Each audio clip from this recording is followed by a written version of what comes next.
Welcome back to my channel short trade. और आगे बढ़ने से पहले आपसे रिक्वेस्ट करूंगा सब्सक्राइब ज़रूर से कर लीजिएगा, क्योंकि इस तरह की इन्फॉर्मेशन आपको इस चैनल पर डेली बेसिस पर मिलती रहती है। आज जो हम स्टॉक की बात करने वाले हैं वो है सुज़लॉन एनर्जी। देखो, सुज़लॉन एनर्जी के बारे में मैं आपको जो आज डेटा दिखाने वाला हूं और मेरा जो ओपिनियन है, उन दोनों में बिल्कुल आपको डिफरेंस नज़र आएगा और उसके पीछे मैं आपको रीज़न भी दूंगा। यहाँ पर पिछले कुछ टाइम से हम देख रहे हैं सुज़लॉन एनर्जी की क्या हालत बनी हुई है। उसी के बिहाफ पर बहुत सारे एक्सपर्ट्स इस स्टॉक में अभी भी, मतलब देखो, व्यू होता है अपना अपना। या तो भाई आप एक शॉर्ट टर्म इन्वेस्टर हो, शॉर्ट टर्म के लिए स्टॉक में पैसा लगाते हो, एक आप एक लॉन्ग टर्म इन्वेस्टर हो, तो दोनों का अलग व्यू है। तो यहाँ पर शॉर्ट टर्म का व्यू क्या है एक्सपर्ट्स का, लॉन्ग टर्म का व्यू क्या है, उसके बारे में तो हम डिस्कस करेंगे ही।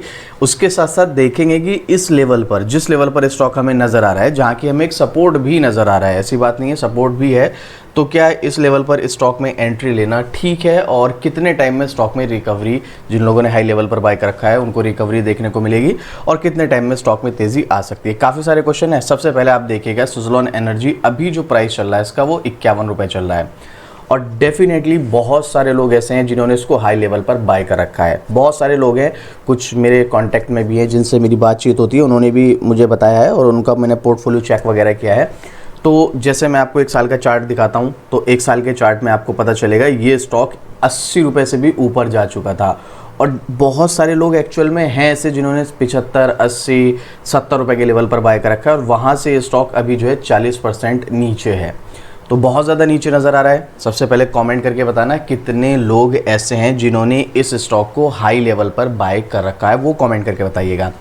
अब यहाँ पर क्वेश्चन ये है, चलो ठीक है भाई, बहुत सारे लोगों ने हाई लेवल पर बाय कर लिया, कोई दिक्कत वाली बात नहीं है, क्या ये रिकवर होगा या नहीं? क्योंकि ये अभी से नहीं, सितंबर 24 में कभी ये, मतलब सितंबर, अक्टूबर, नवंबर, दिसंबर, जनवरी, फरवरी, मार्च और अब चल रहा है अप्रैल, ऑलमोस्ट 8वां महीना चल रहा है। 8 महीने से स्टॉक परेशान कर रखा है। रिकवरी होगी, चलो हमने मान भी लिया होगी, लेकिन होगी कितने टाइम में? अब होने लगी 2 साल में, तो 2 साल तक तो हम इस स्टॉक में रुके नहीं रहेंगे, ये भी तो क्वेश्चन है ना। तो रिकवरी अगर होगी तो कितने टाइम में होगी और हमें इस स्टॉक में आखिर अब करना क्या चाहिए, नहीं समझ आ रहा है। तो सबसे पहले मैं आपको इसकी एक न्यूज़ दिखाता हूँ, लेटेस्ट आर्टिकल है। यहाँ पर आप देखेंगे बाजार के हाई की कार के बीच इस शेयर कंपनी के बेचने की ओर 51 पर आया भाव, सहमे निवेशक। ये लेटेस्ट अपडेट है 16 घंटे पहले का, हिंदुस्तान का, मनी कंट्रोल का, हिंदुस्तान का। अब देखो एक चीज़ समझो आप, यहाँ पर एक्सपर्ट्स ने यहाँ पर पहले भी टारगेट दिया है और यहाँ पर आप देखोगे अभी भी एक्सपर्ट्स बोले 70 पर जाएगा भाव, 70 पर जाएगा, लेकिन कितने टाइम में जाएगा ये आप समझना इस चीज़ को।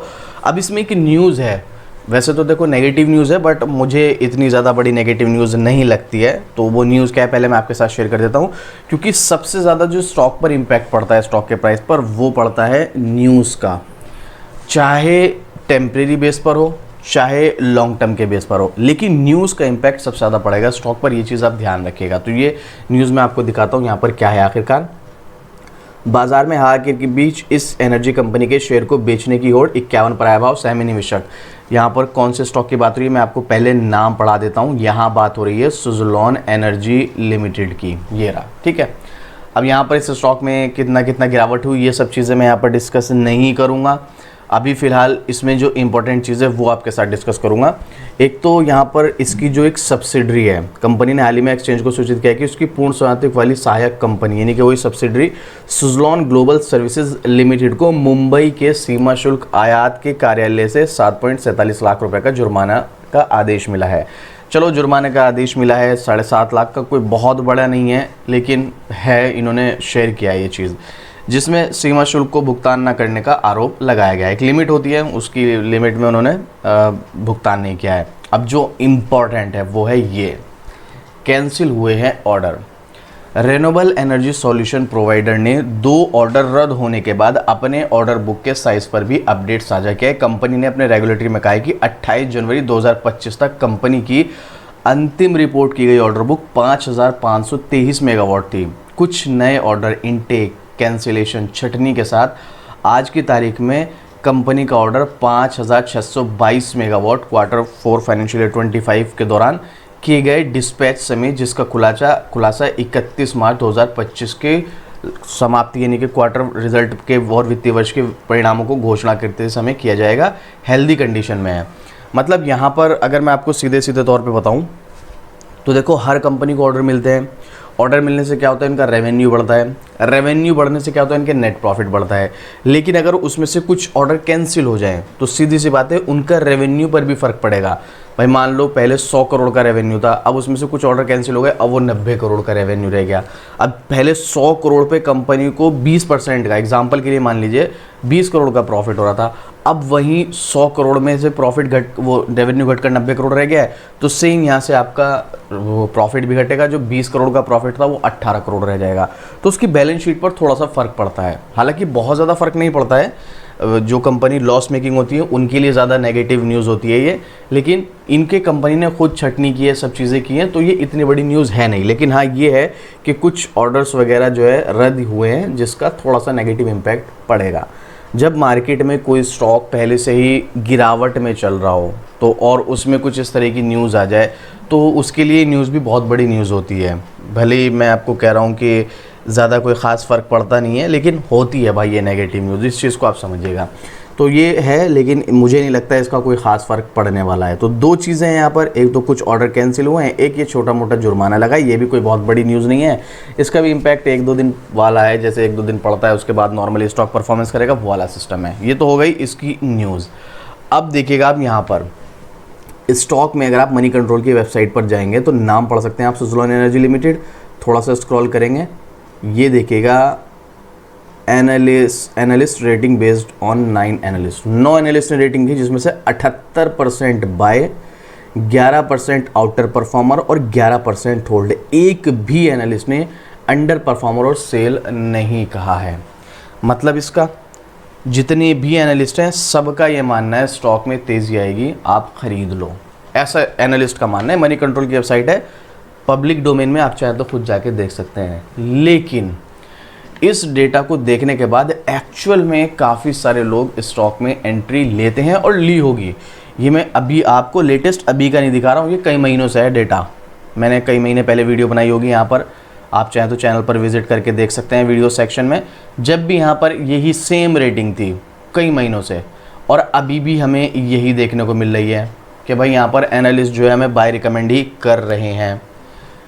पर अगर मैं आपको बोलूं कि इस रेटिंग के बेस पर अगर आप स्टॉक में एंट्री लोगे तो आप परेशान हो जाओगे। कैसे भी मैं आपको टेक्निकल चार्ट पर भी चलकर दिखाऊंगा। पहले एक बार पब्लिक का ओपिनियन देख लीजिएगा आप। यहाँ पर पब्लिक का ओपिनियन 100% होल्ड। देखो भाई सीधी बात है, अगर लॉन्ग टर्म का व्यू है तो फिर तो मैं भी कह रहा हूँ आपको, आप होल्ड करके चलो। आपने भले हाई लेवल पर बाय कर रखा हो, लेकिन वो किन के लिए, जो लॉन्ग टर्म वाले हैं उनके लिए। देखिएगा यहाँ पर, ये रहा इसका टेक्निकल चार्ट। वैसे तो सपोर्ट और रेसिस्टेंस के आसपास ही, जैसा कि मैंने आपको बोला, स्टॉक 46 रुपये और 55 रुपये के आसपास या 54 रुपये के आसपास, ये इसका एक रेंज है। इसी रेंज में स्टॉक अब एक रेंज बना सकता है। अब यहाँ पर मैंने आपको बताया, थोड़ा सा स्क्रॉल करके फिर से दिखाता हूँ मैं आपको एक्सपर्ट्स का ओपिनियन। भाई 9 एनालिस्ट ने यहाँ पर ज़्यादातर मतलब बाय और होल्ड ही रेटिंग दी है। ये जो रेटिंग है ये अगले 1 साल के हिसाब से है, मतलब अगले 1 साल में स्टॉक में तेज़ी आएगी, आप इस लेवल पर एंट्री लेकर चलिएगा। ये यहाँ पर रेटिंग दी गई है। बट उस 1 साल में स्टॉक यहाँ पर कितना परेशान करेगा ये यहाँ पर नहीं बताया गया है। वो आपको तब पता चलेगा अगर आपने स्टॉक में इस लेवल पर एंट्री ली और उस स्टॉक के यहाँ पे उसके बाद ये स्टॉक आपको परेशान करेगा। स्टॉक एक रेंज में चलेगा, ऊपर नीचे कंसोलिडेशन, ये आपको तब पता चलेगा। अगर आप इस रेटिंग के बेस पर स्टॉक में एंट्री ले रहे हैं और उम्मीद कर रहे हैं 2 महीने 4 महीने में आपको अच्छा रिटर्न मिल जाएगा, आप स्टॉक में फंसने वाले हो। मैंने आपको हमेशा एक बात कहता हूँ, यहाँ पर मेरे चैनल पर बहुत सारी वीडियोज़ में मैंने बोला है, अगर आप एक अच्छे स्टॉक में, जो कि बहुत ज़बरदस्त स्टॉक है, आपको रिटर्न भी देगा, फंडामेंटल फाइनेंशियल सब कुछ अच्छा है, लेकिन आप गलत टाइम पे एंट्री ले रहे हो, कितना भी अच्छा स्टॉक हो आपको लॉस देके जाएगा। वहीं इसके अपोजिट आप कितने भी ख़राब स्टॉक में, फंडामेंटली बंद होने वाली है, बैंकक्रप्ट है, लेकिन आपकी एंट्री टाइमिंग ठीक है, वो आपको प्रॉफिट दे जाएगा। तो यहाँ पर ये स्टॉक में बहुत सारी चीज़ें अच्छी हैं और डेफिनेटली फ्यूचर में इस स्टॉक में रिटर्न मिलेगा, बिल्कुल मिलेगा। लेकिन अगर आपका एंट्री टाइम गलत होगा तो ये आपको परेशान कर देगा। मैंने आपके सामने कमेंट बॉक्स अगर आप देखेंगे जाके, अभी तो बहुत सारी वीडियोस हमारे यहाँ पर डिलीट हो गई है, यहाँ पर 4000 वीडियोस थी लगभग, वहाँ पर ऐसे ऐसे कमेंट्स पड़े हैं, ऐसे ऐसे स्टॉक्स में लोगों ने कमेंट कर रखे हैं कि ये ख़राब स्टॉक है जिसने लोगों को करोड़पति बनाया है। सिर्फ किस वजह से? सही टाइम पे एंट्री ना लेना। और वही चीज़ यहाँ पर है, आप एंट्री तो ले रहे हो लेकिन आपको ये नहीं पता आप यहाँ पर लॉन्ग टर्म के लिए ले रहे हो, शॉर्ट टर्म के लिए ले रहे हो, मिड टर्म के लिए ले रहे हो। बस एंट्री ले ली क्योंकि एक्सपर्ट्स ने बोला है, और यहीं पर सबसे ज़्यादा रिटेल इन्वेस्टर फंसते हैं। तो मेरा पर्सनल ओपिनियन क्या है, एंट्री लेने में कोई बुराई नहीं है यहाँ पर, लेकिन कम से कम 1 साल से ज़्यादा का अगर आपका व्यू है तो, क्योंकि उस 1 साल के बीच में स्टॉक में बहुत सारे उतार चढ़ाव आपको यहाँ पर देखने को मिलेंगे और वो आपको फेज़ करने पड़ेंगे। अगर आप वो फेज़ नहीं कर सकते हैं तो भाई फिर ये स्टॉक जिसमें पूरे चांसेस आपको अच्छा रिटर्न मिल सकता है, यहाँ पर भी आपको रिटर्न नहीं मिलने वाला है। और मैं आपको पहले ही क्लियर कर दूँ, ये मेरा पर्सनल ओपिनियन है, हो सकता है मैं यहाँ पर गलत हूँ, पता चला कि यहाँ पर नेक्स्ट वीक ही स्टॉक में या 1 महीने बाद ही स्टॉक में ट्रेंड चेंज हुआ और अप हो गया और स्टॉक भागने लगा। हो सकता है ऐसा कुछ भी, मार्केट है, कुछ भी पॉसिबल है, लेकिन जो सिचुएशन नज़र आ रही है उसके अकॉर्डिंग मैं आपके साथ यहाँ पर ये जो सिचुएशन है डिस्कस कर रहा हूँ। आपको इस स्टॉक में एंट्री लेनी है, एग्जिट करना है, होल्ड करना है, जो भी करना है, एक बार अपने फाइनेंशियल एडवाइज़र से सलाह ज़रूर ले लेना, उसके बाद डिसीज़न लेना। अगर आपके पास फाइनेंशियल एडवाइज़र नहीं है तो खुद से रिसर्च करो। हाँ, अगर आपको नहीं कुछ समझ में आ रहा है तो कोई प्रॉब्लम नहीं है, आप मुझे कमेंट करो, मैं आपको कमेंट का रिप्लाई करता हूँ, पूरी कोशिश करता हूँ आपकी जो भी प्रॉब्लम है उसको सॉल्व कर सकूँ।